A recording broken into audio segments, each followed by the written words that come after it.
Fala, família do Agro, tudo bem com vocês? Vamos começar mais um episódio do AgriProsa Podcast. Aqui sempre tem entrevistas fantásticas com pessoas incríveis. Temos também o canal AgriProsa no YouTube. Que tal dar uma passadinha por lá e assistir as entrevistas que você ouve por aqui? E se você achar que vale a pena, vai lá, se inscreve no canal. O like eu tenho certeza que você vai deixar por lá, né? E se você conhecer alguém que possa se interessar por algum dos assuntos dos vídeos, então compartilha. Simbora então para mais um AgriProsa Podcast. Rural, urbano e imóveis, onde o campo e a cidade se encontram com perfeição. Somos especialistas em comercialização de fazendas, lotes para ranchos, chácaras e sítios. Acredite, encontrar o lugar dos seus sonhos é mais fácil do que você imagina. Realize o sonho de viver em harmonia com a natureza. 992805757. Siga Rural, Urbano Imóveis RV nas redes sociais. O meu entrevistado de hoje é João Adrien, que é responsável pelo desenvolvimento da estratégia ESG para o setor agro do Itaú BBA. E ele é vice-presidente da Sociedade Rural Brasileira e participou recentemente de um evento da ABAG, Fiesp, Sociedade Rural Brasileira. Foi um dos mediadores de um dos painéis do evento Caminhos do Agro para a COP28. João, prazer grande falar contigo. Seja bem-vindo. Muito obrigado, Divino, e todos os ouvintes aí do AgriProsa. É um prazer aí, em nome do Itaú BBA, poder participar aqui desse debate e a gente poder estar discutindo aí os desafios do nosso setor. Meu amigo, tem alguns conceitos que eu preciso que você me ajude antes, só para que todo mundo que está nos ouvindo aqui fique bem a par da situação. O que é uma COP? Bom, a COP, né, é a Conferência do Clima, né, no âmbito das Nações Unidas, da ONU, que é uma conferência que foi estruturada, né, teve início em 92, na Rio 92. O Brasil foi o criador, né, dessa conferência durante a presidência do presidente Collor, né, e o Brasil, desde então, tem um papel muito importante nessa discussão, né, das mudanças climáticas, sobretudo na discussão do desenvolvimento de uma economia de base renovável, né, Divino. E nesse contexto todo, a agricultura brasileira ela tem um potencial enorme, né, de ser a grande provedora aí de matérias-primas, sejam elas biocombustíveis, bioprodutos e alimentos, que, né, são base elementar de uma economia renovável, né? Economia de baixo carbono, o que é? Bom, economia de baixo carbono, Divino, é uma atividade econômica que ela tem uma emissão de gás de efeito estufa no seu processo produtivo de baixa emissão, né? Ou seja,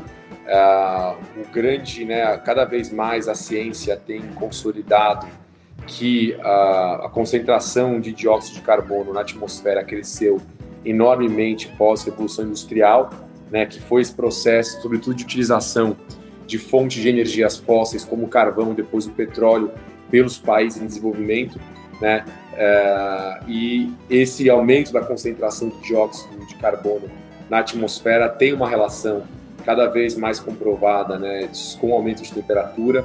E a gente sabe, Divino, que tem muito debate ainda, críticas científicas a esse processo, mas o que é evidente, assim, Divino, aqui internacionalmente, a comunidade científica que consolidou essa tese, ela é expressiva, ela é a maioria, né?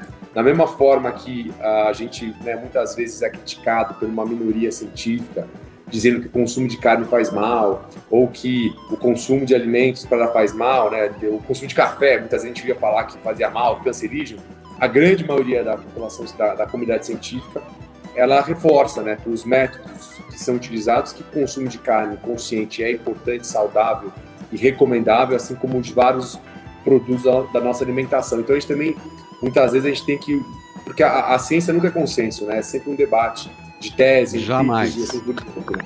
Então é importante a gente sempre estar olhando para a maioria da ciência, porque é a maioria da ciência também que comprova, né, que o nosso setor é tão fundamental e tão importante assim por diante. Então, eu acho que a maioria da ciência chegou nesse consenso sobre a questão da relação entre emissões antrópicas com aquecimento global. E aí eu acho que a discussão, né, Divino, assim, o que a gente faz disso, né?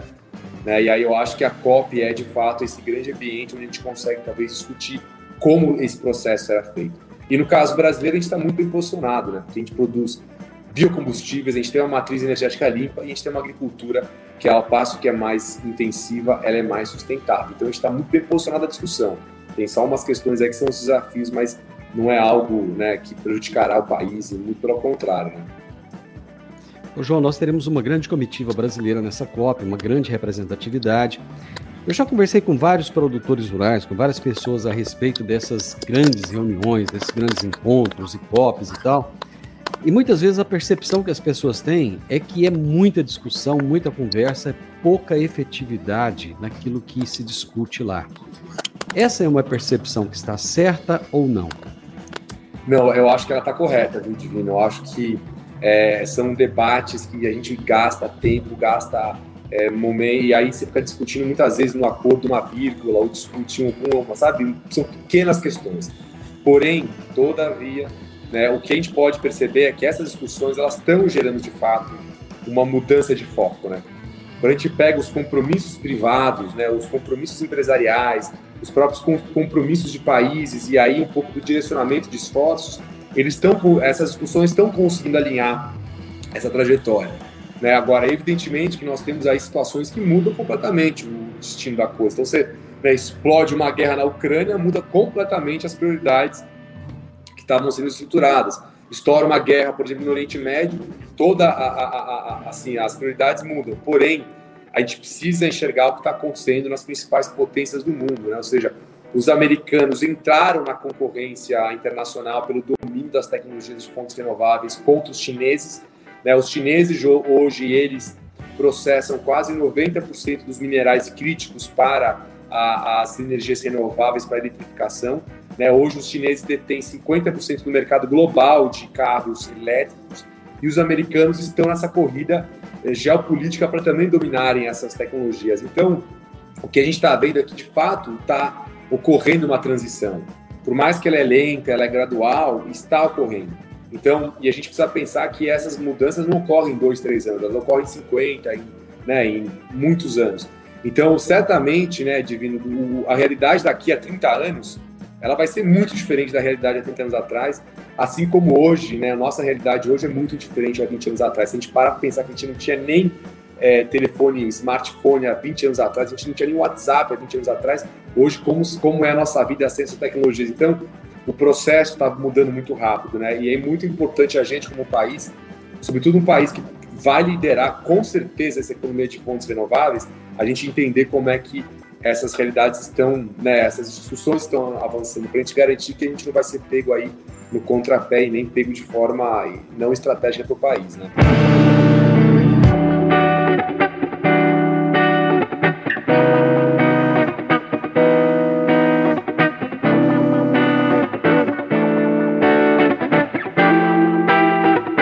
A gente não consegue, João, comunicar isso para o mundo? Por exemplo, você disse aí, nós somos líderes em energia renovável, né? O Brasil está muito à frente dos outros países.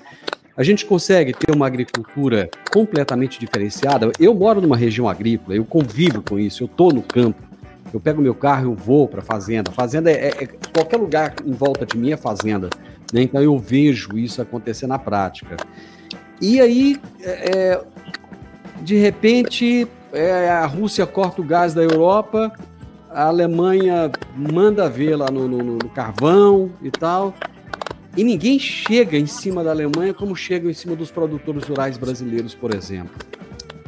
Eu sei que a função do Brasil na COP não é chegar lá e apontar o dedo em ninguém, mas não chega uma hora que dá vontade de chegar e falar, olha, vocês são tremendos hipócritas que exigem um monte da gente, mas não fazem aquilo que tem que ser feito? Não, eu acho que essa irritação, ela é real, viu, Divino? Eu acho que dá vontade, muitas vezes, de mandar o pessoal, né, para outro lugar, né? Porém, as discussões, né, Divino, elas são discussões com interesses muito difusos, né? Então, por isso que são discussões complexas. E aí que está, talvez, o interesse da discussão. Como é que a gente entende essas complexidades e influencia esse debate, né? E o que acontece é que, de fato, os países que dependem de fontes fósseis, eles estão muito preocupados como é que eles vão fazer essa transição. Porque eles também não sabem como é que eles vão fazer essa mudança de forma tão rápida como eles precisam, né? E uma das principais soluções de curto prazo está sendo a utilização de energia nuclear, né? Que foi algo abominável há 10 anos atrás, e volta a ser uma solução. Agora, e o que eles ficam mais ainda assim preocupados é que o Brasil está muito bem posicionado, né?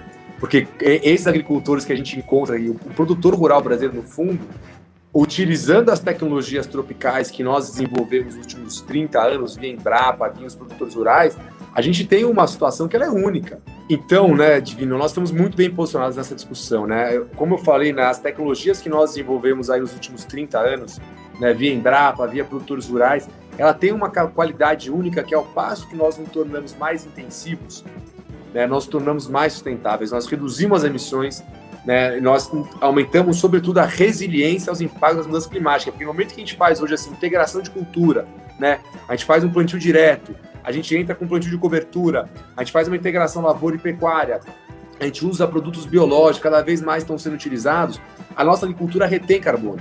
E é interessante que a gente muitas vezes faz análise de solo, mas hoje o que a ciência diz é que carbono no solo é sinal de bom manejo agropecuário, né? Então, essa discussão nossa de termos uma agricultura que retém carbono, que ela é sustentável, ela não é contraditória ao nosso desenvolvimento, né? Diferente, por exemplo, dos países europeus, porque para eles, a transição deles não é usar a tecnologia como a nossa. A transição para eles é parar de usar energias fósseis, parar de usar energias poluentes e começarem a usar tecnologias de base renovável, porque eles não têm. Então a gente, né, Divino, está muito impulsionado, porque a gente não vai precisar parar de usar nada, a gente vai ter que usar mais tecnologia, a gente vai ter que investir recursos, capacitar os produtores, sobretudo os pequenos, né, Divino, porque eu acho que a Rio Verde, todo esse centro-oeste nosso é uma região muito tecnificada, com produtores muito modernos, né, mas a gente precisa lembrar que a grande maioria dos produtores hoje não utilizam essas tecnologias. Nós temos aí hoje 2% dos produtores representam quase 50% do valor bruto da produção, segundo o IBGE, segundo o censo, né? E hoje quase 85% dos produtores representam 50%, né? Dos outros 50%, né? Os outros 60% do PIB, 40% do PIB. Então, assim, tem o Simples tem um desequilíbrio nisso, né? Hoje, muitos produtores, pequenos produtores, não conseguem adotar essas tecnologias. Então, eu acho que o desafio nosso, como país, não é deixar de usar uma tecnologia, né? É conseguir disseminar tecnologias, conseguir, até nós como bancos, a gente tem pensado muito como é que a gente consegue financiar esse processo de transição para que os produtores cada vez mais adotem esse processo. A gente pega, por exemplo, a questão da pecuária, né? Muito se critica a pecuária, mas assim, a forma que nós produzimos pecuária hoje, com pastagem bem manejada, o que os nossos indicadores e nossa ciência está dizendo é que a gente consegue ter uma pecuária de baixíssima emissão de carbono, né? E se você considerar a PP reserva legal, aí você zerou. Então, o produtor nosso, hoje, se a gente considerar essa idade, ele é um produtor de agricultura de neutro emissões de carbono. E isso coloca a gente numa competição que os europeus não conseguem fazer isso, né? Por isso eu acho, Divino, que tem muito desafio, né? Muita resistência, muita crítica e tal. Agora, é importante colocar, Divino, que o desmatamento hoje ele é o principal calcanhar de Aquiles nosso nessa agenda, né? Pois é, mas aí entra uma questão. O desmatamento nosso é feito por quem? Porque os produtores alegam o seguinte: o produtor rural não está fazendo desmatamento ilegal. Quem está fazendo desmatamento ilegal é bandido. Bandido tem que ser preso, né? Mas quem que vai prender? Quem que tem que tomar uma providência em relação a isso? E quem é que tem que contar para a sociedade e para o mundo que quem não está desmatando ilegalmente não é o produtor rural brasileiro? Né? Porque existe uma cota de desmatamento que pode ser feito, né, legalmente, e o produtor está fazendo isso dentro da legalidade.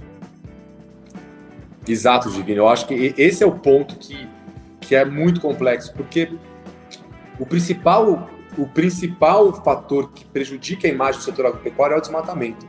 E esse desmatamento deveria ser proibido pelo Estado, porque ele é majoritariamente ilegal. Então, hoje, nós, produtores rurais, eu falo que eu sou produtor rural, nós estamos pagando um pato que a culpa não é nossa. A culpa é da incapacidade do Estado e até um pouco de capacidade nossa como sociedade de priorizar essas ações para combater o desmatamento ilegal. Porque aí você pega o dado, Divino, hoje 80% do desmatamento é na Amazônia, né? E o PPCDAN, que é o plano lá, trouxe dados aí que falam que 75% do desmatamento é em terra pública. Hoje, 28% da Amazônia Legal é área não destinada. é área que, fundiariamente, a regularização não foi feita. E sobre essas áreas, você tem uma boa parte do desmatamento. Então, assim, sim, o setor agropecuário, Divino, pode até fazer um compromisso de desmatamento zero, hipoteticamente, que o desmatamento vai continuar acontecendo. Porque se o Estado não regularizar fundiariamente a Amazônia e não combater o desmatamento ilegal, o desmatamento vai continuar acontecendo. E no final do dia, os nossos concorrentes vão usar isso daí contra a gente. Então eu acho que nós, como produtores rurais, precisamos nos preocupar com o combate ao desmatamento na Amazônia, porque isso afeta a nossa imagem. E tem uma outra questão, Divino, o fato de a gente não conseguir separar o legal do ilegal, o joio do trigo, ele coloca todo o legal na ilegalidade. Isso é um problema. Porque os produtores têm excedentes que legalmente podem ser desmatados, e se legalmente tivessem sido feitos, seria ínfimo o desmatamento. Seria ínfimo. A gente não teria problema nenhum de imagem se a gente estivesse só desmatando o legal. Agora, o ilegal coloca a gente numa vala comum que é injusta. E eu acho que a gente, como produtor, precisa se posicionar para garantir que o Estado tem a condição de separar o joio do trigo. O Estado precisa analisar o cadastro ambiental rural. A gente não tem cara analisado. A gente não tem capacidade de, portanto, separar o que é feito legal e ilegal. Então, a gente tem aí um problema de ordem pública que afeta o privado, e se a gente não resolver isso, Divino, a gente vai ficar muito exposto numa discussão que a gente deveria liderar, e a gente vai acabar sendo colocado como, né, sem ter a liderança e o protagonismo que a gente mereceria, sabe, Divino?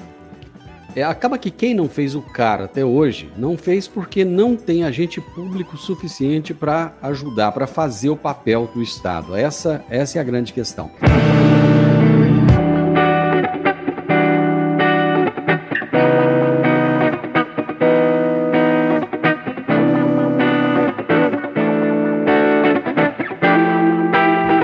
Eu vi uma frase, João, do Abraham Lincoln, que eu achei interessante. Se eu tivesse 8 horas para cortar uma árvore, eu gastaria 6 horas afiando o machado. E a gente está precisando de fazer uma coesão do discurso, levar um discurso único para lá.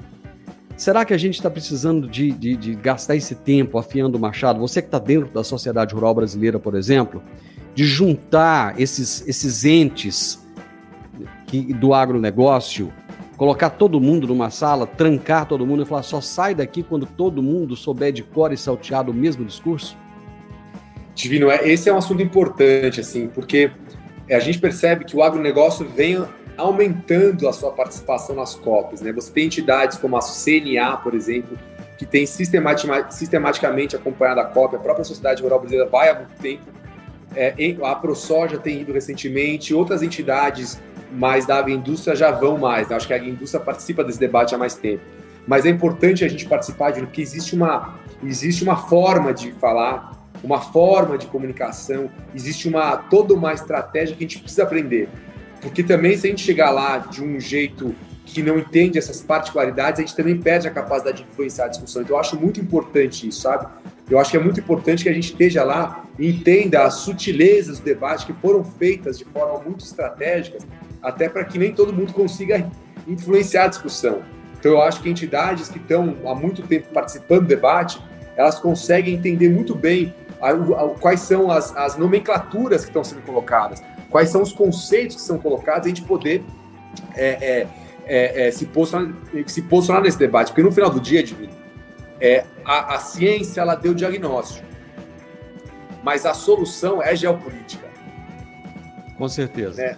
Então, a solução a gente vai ter que participar dela e conseguir chegar com muita credibilidade, né?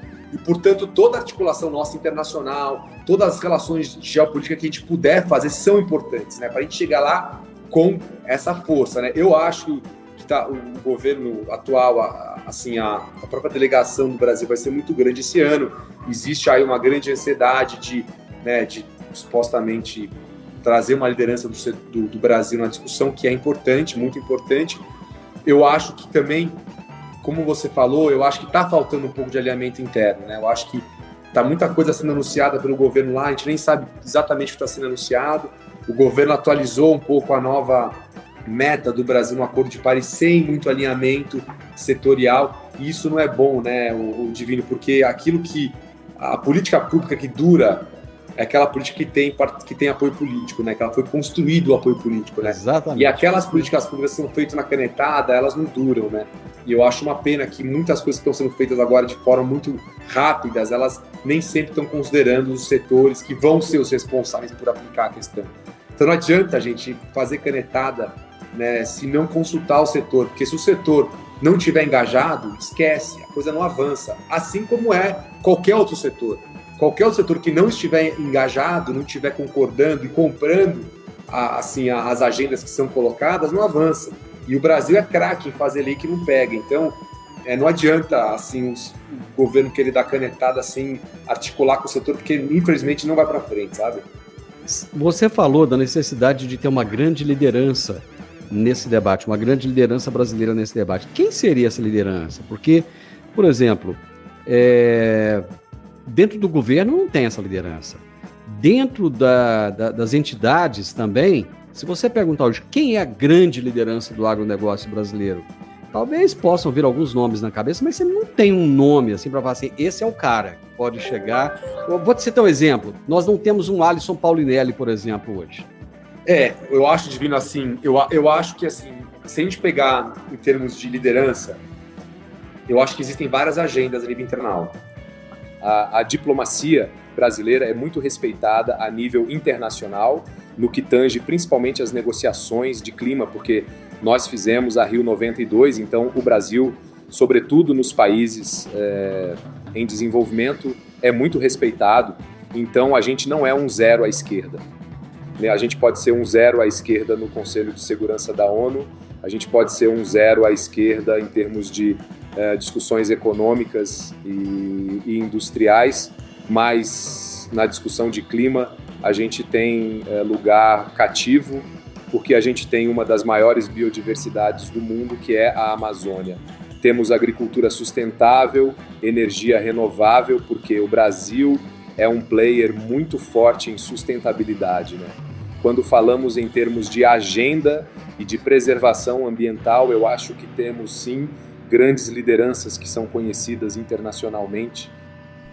João, quando é que acontece a COP28?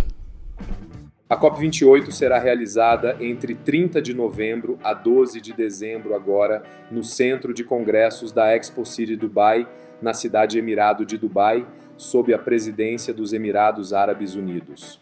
Meu amigo, valeu demais a conta, gostei da nossa prosa, muito obrigado. Obrigado pela sua participação e volte mais vezes, tá? Foi um prazer ter você aqui. Divino, eu agradeço a oportunidade de conversar com você. Muito obrigado e até uma próxima oportunidade. O podcast Agro e Prosa tem o objetivo de falar do agronegócio de forma fácil, simples e descomplicada. Diariamente conversamos com os maiores atores do agro e abordamos os mais diversos assuntos de interesse de produtores rurais, técnicos, pesquisadores, profissionais da área e simpatizantes do agronegócio. Se você gosta do nosso podcast, então você pode nos ajudar. É muito simples. Basta seguir-nos nas principais plataformas de streaming e também no YouTube. Se você deixar um gostei, compartilhar os episódios e deixar um comentário, já vai nos ajudar muito a dar relevância tanto ao podcast quanto ao canal. E o mais importante de tudo, nos siga para receber notificações de novos vídeos e episódios. Um grande abraço para você e até a nossa próxima prosa.